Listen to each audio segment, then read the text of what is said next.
Okay, this is lecture 7, how to do modulus by hand. Okay? Okay, so if I tell you to do this, we could do it in the calculator. Sarah, do we know how to do this in the calculator? Now. Yes. Okay, I'm stressed now. Don't use the logarithm button. It doesn't do it right. So first of all, we could do that. Then we could do that. And so on and so forth. We could keep going and doing this. Okay? You could do this. You literally could do this on a piece of paper. The problem is you're going to screw up somewhere along the line of one number.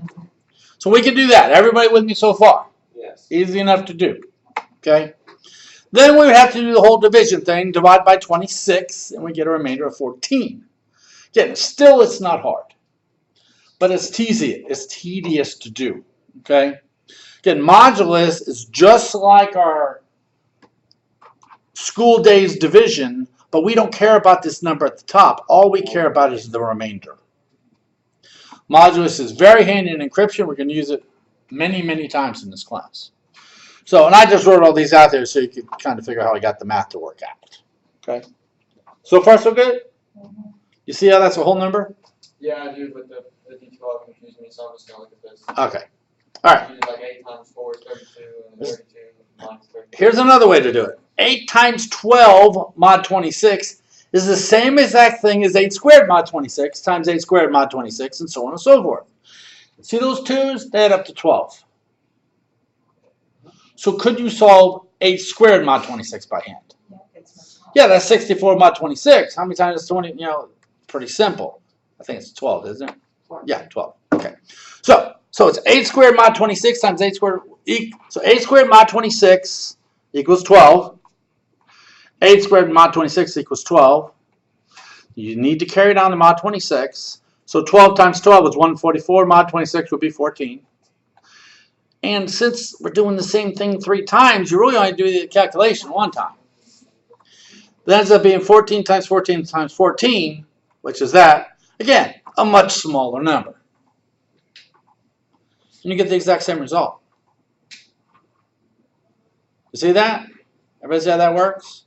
So you can take 8 to the 12th power, break it into 8 squared 6 times. Just you got to remember to mod 26 it again. And after you get each one of these results, mod 26 again. And you get the result. Okay? That simple? I mean, it really is. There's a name for this capability of doing it in math. I don't know the name. I can't remember. But there is a name for that. Now, okay, maybe we don't like 8 squared. Let's go with 8 cubed. Again, as long as the 3's add up to 12. So 8 to the 3rd mod 26 is 18. So it's 18 times 18 is mod 26, which is 12 times 12. 12 times 12 is 144, gets 14 again. Okay. So it's very simple. And just so you know, when I first started teaching this class, you did all this by hand with no calculators. So I'm being nice letting you use a calculator. Okay? So yeah, it is. It is. As long as you use the right mode of the calculator. Now, I do have some scientific calculators. The problem is they're very advanced.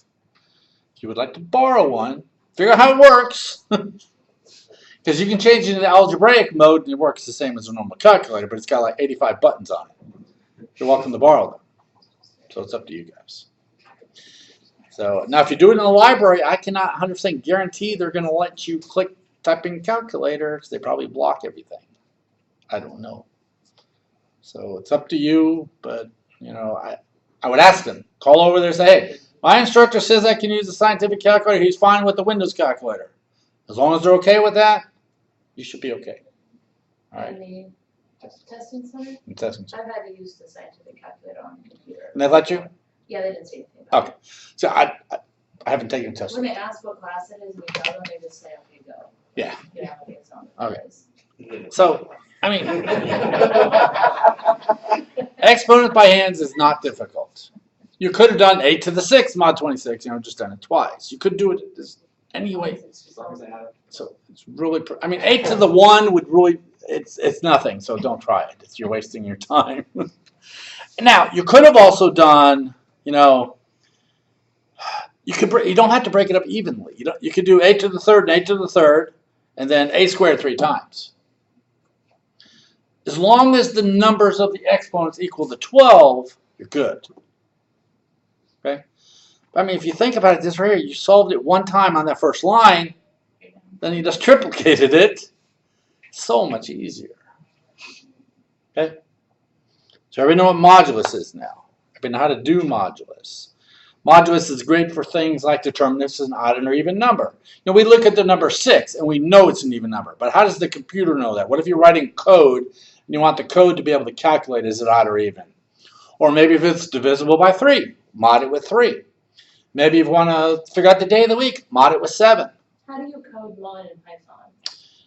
It's percent sign. It's just percent. Percent sign, yes. Yeah. It's actually percent in Java, it's percent in Python, it's MOD in Excel. If you do it in Excel, it is actually MOD. So, okay. Here, I'll actually show you that real quick. So, I could actually do 7 mod 2. What should the answer be? That 7. That is very small. Hold on, I want to make this bigger.